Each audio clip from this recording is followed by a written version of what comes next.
అందరికీ జై శ్రీరామ్. హర గారు ఒక్కసారి పీకే గారు చెప్పిన మాటలు వినండి, ఆలోచించండి, వినేసి వదిలేయద్దు. ఆలోచించండి ఒకసారి, అక్షరాల ఫ్యాక్ట్. ఎందుకంటే మన చరిత్రలో బ్రిటిష్ వాళ్ళతో పోరాడి ప్రాణాలు త్యాగం చేసిన వాళ్ళు చాలా మంది ఉన్నారు.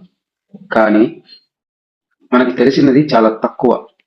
అన్ని హైడ్ చేయబడ్డాయి. అది ఎవరు చేసి ఉంటారు? అప్పటి నుంచి రూల్ చేస్తున్న ప్రభుత్వం ఏంటి? హైడ్ ఎవరు చేశారు? అవన్నీ తెలిస్తే జనాల్లో చైతన్యం ఏ లెవెల్లో ఉంటది? ఇందుకే జరిగింది. వాళ్ళు ఇట్లా హైడ్ చేశారంటే వాళ్ళు దేశాన్ని ఎంత నాశనం చేయాలని డిసైడ్ అయ్యారో చూసుకోండి. ఇంకా ఇప్పటికైనా తెలుసుకోండి. మోడీజీ వచ్చిన తర్వాతే, యోగి గారు ప్రభుత్వంలో, మోడీ ప్రభుత్వంలో అంటే బీజేపీ వచ్చిన తర్వాత మాత్రమే ఇవన్నీ బయటకు వస్తున్నాయి. మొత్తం బయటకు వస్తున్నాయి. తవ్వుతుంటే చరిత్రలన్నీ బయటకు వస్తున్నాయి.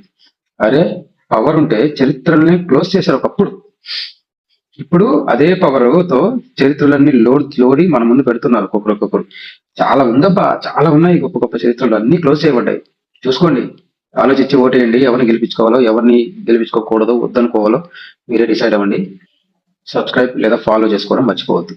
అందరికీ షేర్ చేయండి, వీడియో అందరికీ తెలియాలి.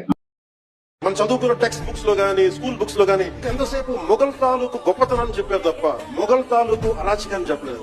Akbar is great, Shahjahan is great, Aurangzeb is great.